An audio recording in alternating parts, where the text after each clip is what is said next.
ஏன்டா என் குழந்தைக்கு அடிக்கடி இருமல் சளிலாம் வந்துகிட்டு இருக்கு அப்படின்னு கவலைப்படுற பேரண்ட்ஸா நீங்க? அப்போ இந்த வீடியோ பதிவு உங்களுக்காக தான். பொதுவாகவே 6 வயசுக்குள்ள இருக்கிற குழந்தைங்களுக்கு ஒரு வருஷத்துல 6லேருந்து 8 இன்ஃபெக்ஷன் வரலாம்.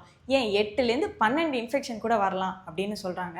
ஏன் அப்படின்னு பார்த்தோம்னா அந்த வயசுல தான் நம்ம குழந்தைங்க அவங்களுடைய மொத்த உலகத்தையும் தொட்டு பார்த்து ரசிக்க ஆரம்பிக்கும். சிலதை எடுத்து வாயில வச்சுக்கும். அண்ட் இன்னும் குறிப்பா சொல்லணும் அப்படின்னா ஸ்கூலுக்கு போறாங்க அப்படின்னா ஒருத்தரை கை பிடிச்சிப்பாங்க, தொட்டு விளையாடிப்பாங்க. ஒருத்தருக்கு இருக்கிற இன்ஃபெக்ஷன் இன்னொருத்தருக்கு ஸ்ப்ரெட் ஆகும். இந்த மாதிரிலாம் நடக்கும்போது அவங்களுடைய பாடியில் ஏகப்பட்ட ஆர்கானிசம் உள்ளே போகிறதுக்கு நிறைய சான்சஸ் இருக்குது. இந்த மாதிரி போகும்போது அவங்களுடைய இம்யூன் சிஸ்டம் அதுக்கு ரியாக்ட் ஆகும். ஒரு முறையும் ஒரு ஆர்கானிசம் நம்ம பாடிக்குள்ளே எக்ஸ்போஸ் ஆகும்போது நம்ம பாடி அதோட சண்டை போடுறதோட மட்டும் இல்லாமல் அந்த இன்ஃபர்மேஷனை சேமித்து மெமரி செல் அப்படிங்கிற வடிவத்தில் உள்ளே வச்சுக்கும். நெக்ஸ்ட் டைம் ஆல்ரெடி அதே ஆர்கானிசம் நம்ம உடம்பை திரும்ப தாக்குது அப்படின்னா இன்னும் சீக்கிரமாக சண்டை போட்டு அதை எப்படி அழிக்கணும் அப்படிங்கிறதையும் அது கற்று வச்சுக்கும். ஸோ இந்த பீரியடை நம்ம இம்யூன் சிஸ்டம் ஒரு ட்ரைனிங் பீரியடாக யூஸ் பண்ணிகிட்ருக்கு. லாங் டேர்மாக நம்ம பாடிக்கான டிஃபென்ஸ் மெக்கானிசத்தை இன்னிலேருந்தே இதை ரெடி பண்ணிகிட்ருக்கு.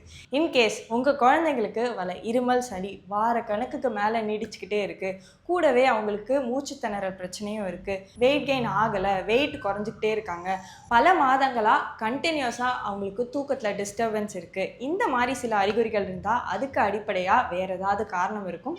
அதை கண்டறிஞ்சு அதை கண்டிப்பாக நம்ம சரி செய்கிற மாதிரி இருக்கும். என் குழந்தைக்கு அடிக்கடி சளி இருமல் பிடிக்குது, கொஞ்ச நாளில் சரியாயிடுது, ஆனால் அடிக்கடி வந்துக்கிட்டு இருக்கு அப்படின்னா அதுக்கு இதுதான் முக்கியமான காரணமாக இருக்கும். உங்களுக்கு தெரிஞ்ச பேரண்ட்ஸ் யாராவது இந்த மாதிரி என் குழந்தைக்கு அடிக்கடி சளி இருமல் பிடிச்சிக்கிட்டே இருக்குது அப்படின்னு கவலைப்பட்டுட்டு இருக்காங்கன்னா அவங்களோட இந்த வீடியோ பதிவை பகிர்ந்துக்கிட்டு இது ரொம்ப நார்மல் தான், 6 வயசு வரைக்கும் இப்படி தான் இருக்கும், 6 வயசுக்கு மேலே அவங்களுக்கு ஏற்படக்கூடிய இன்ஃபெக்ஷன் 2லேருந்து 3 முறையாக ஒரு வருஷத்துக்கு குறைஞ்சிரும்.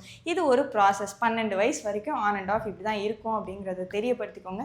இந்த இன்ஃபர்மேஷன் உங்களுக்கு யூஸ்ஃபுல்லாக இருக்குது அப்படின்னா இந்த வீடியோவை உங்கள் ஃப்ரெண்ட்ஸ் அண்ட் ஃபேமிலி மெம்பர்ஸோட பகிர்ந்துக்கோங்க. இதே மாதிரி இன்னும் பல ஹெல்த் டிப்ஸ் தெரிஞ்சுக்கிறதுக்கு வைஷாலி ஹோமியோக்ளினிக் பேஜை ஃபாலோ பண்ண மறந்துடாதீங்க. பாய்.